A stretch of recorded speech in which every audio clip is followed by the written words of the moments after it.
friends, it's Mrs. Canada, and I want to tell you a story about something that happened to us last week. We had a big storm come through our town. The winds were blowing and the rains were coming down, and do you know what? That wind was so strong that it was blowing branches all over the yard. And we happened to look outside across the street and we saw a giant flash of light. One huge branch on a big tree had fallen down on the power line. And guess what happened? Everybody's power went out. And you know, at first we didn't realize that much of a difference because it was still light outside. But as the sun went down, it got darker and darker and darker. And it was hard to see, how do I clean the dishes or put things away? I couldn't find where they would go because it was so dark. Well, we went to sleep that night and we were just hoping when we wake up in the morning, I hope the power will be back on and we will have some light. But when we woke up, it was still very dark outside.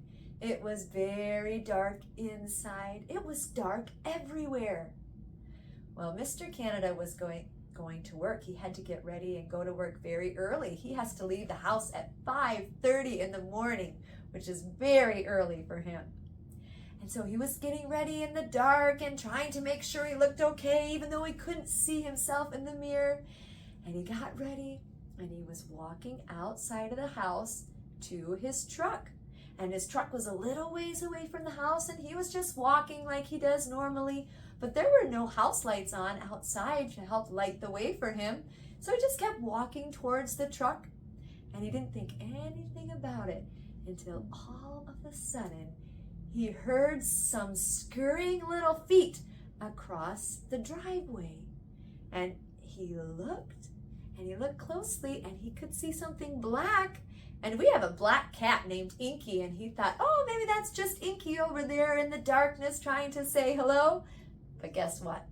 It wasn't Inky. It wasn't just black. It was black and white.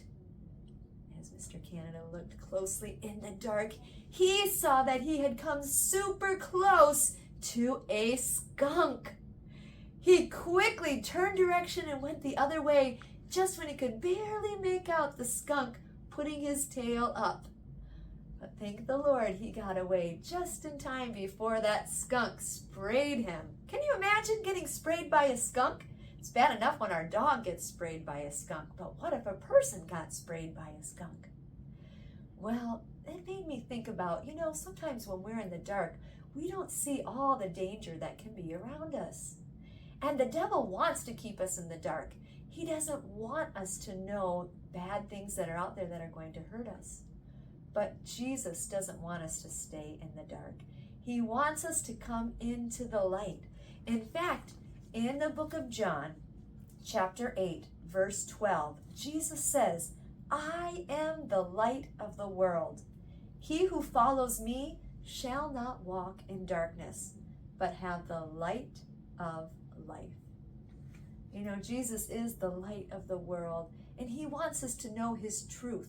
And when we know his truths from the Bible, we have light, and we can see all the dangers that are around us. Because I don't want any of you getting into trouble and stepping on something terrible like a skunk. So let's remember that Jesus is the light, and let's find out more about him each and every day.